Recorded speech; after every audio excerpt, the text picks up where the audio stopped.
Good afternoon, folks. Triple Crown here, coming to you from Vancouver, British Columbia. This is a round 10 summary.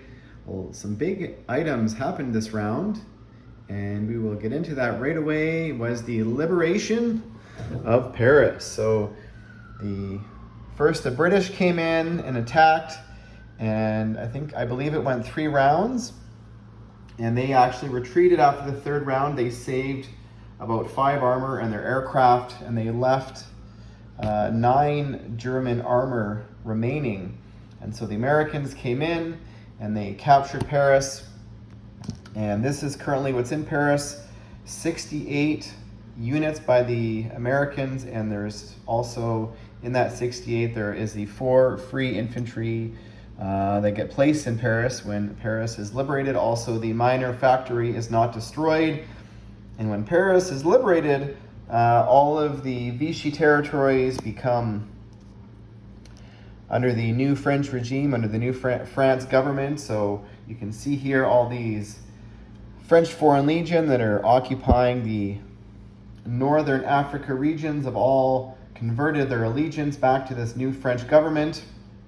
So that was exciting. There's also some Vichy boats there that converted, and the Italians attacked on their subsequent turn and took them out.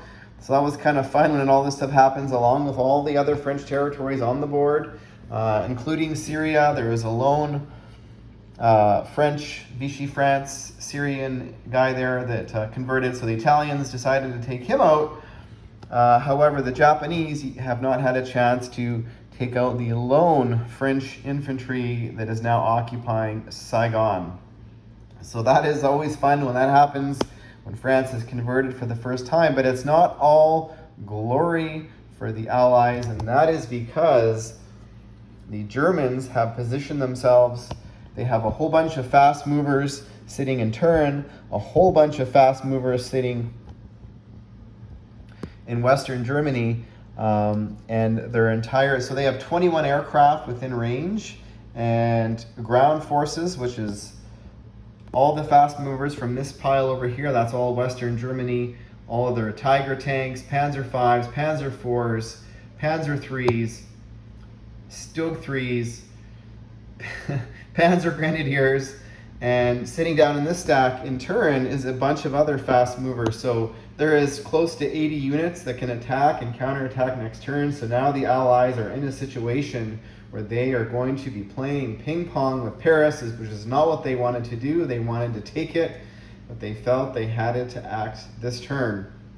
Now the Allies, if they do lose Paris, it's not all doom and gloom, because they do have a follow-up. Because the British did attack and retreated, they saved their armor. They also saved their aircraft, so they will be able to, should be able to take Paris back on the following turn, which it's going to be interesting now. It's going to be a game of who can get the most units on the western continent of Europe. And the Americans decided to do a heavy build in the Atlantic this turn. They will be able to land 18 units, 28 units, I think, next turn back in Bordeaux, and the British are going to be adding another 10 from London. So there's going to be a game of not sure if Rome is going to fall, and that is because the Italians have done a very good job reinforcing Marseille. They've got these black chips are representing 5, so I think there's about 40 Italian units there, not including the German infantry that's sitting in Marseille. So that is a large stack of units the Allies still have to get through if they choose to go the Rome route. So that's going to be interesting. Battle of Novosibirsk went badly for the Russians. They did not roll particularly well, and the Germans didn't either, but they had more units and they survived there's about 10 armor left. And the Russians were going to not be able to capture Calcutta, so they retreated out of West Bengal, and they decided with their fast movers to hit all of the there were some German fast movers that came down, and they rolled horribly. That was not good for the Russians, and they lost about 4 or 5 units there, and they killed about 7 or 8 German units, but they only have 3 armor remaining. They still have their tacticals and a couple infantry back here, but the Germans, if they want, can take them out next turn. So that is not a good scenario for the Russians. And when they lose Novosibirsk for the second time, or their capital, that means Russia is basically out of the game now. They have no way of generating income. So that is a big problem.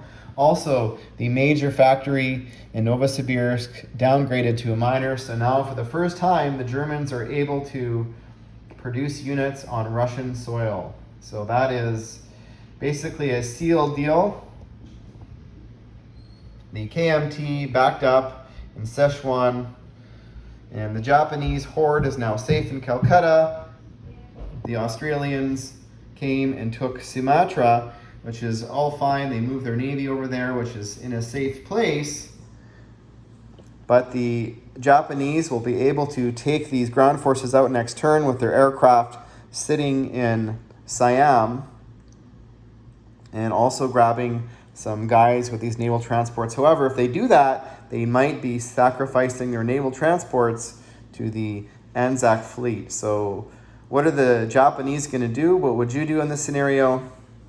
The Japanese, making a nuisance of themselves, they took New Zealand from the Anzac forces, and quite easily the Japanese reinforced Hawaii with another couple aircraft, and battle of attrition happening here in the Pacific. The Japanese built a Yamato and a cruiser and another 5 fighters, which all the fighters from their aircraft went and flew to Hawaii, so they had to reinforce those.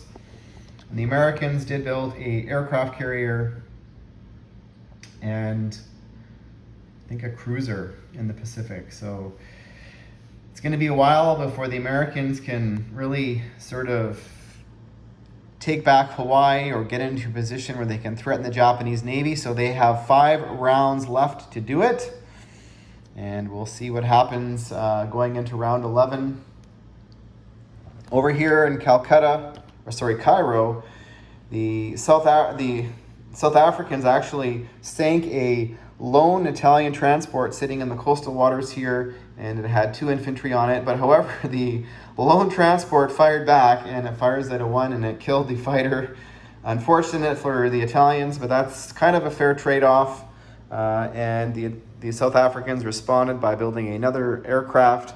They would like to build Navy, but this Italian Navy just sitting here, preventing the South Africans, I guess, could build a submarine. They could build a couple submarines and attack this fleet. So maybe that's what they're going to do, because there is no destroyer down here. So just thought of that now. Now, what are these French Foreign Legion going to do? Are they going to start heading east and try and take a poke at Tobruk, or what are they going to do? So lots to happen. The Allies now have reduced the Axis victory cities back to 14, so they need to take back 2 more victory cities. Is it going to be Cairo? Is it going to be Hawaii? Is it going to be Rome? Are they going to be able to hold on to Paris? So thanks for watching, folks, and stay tuned for round 11.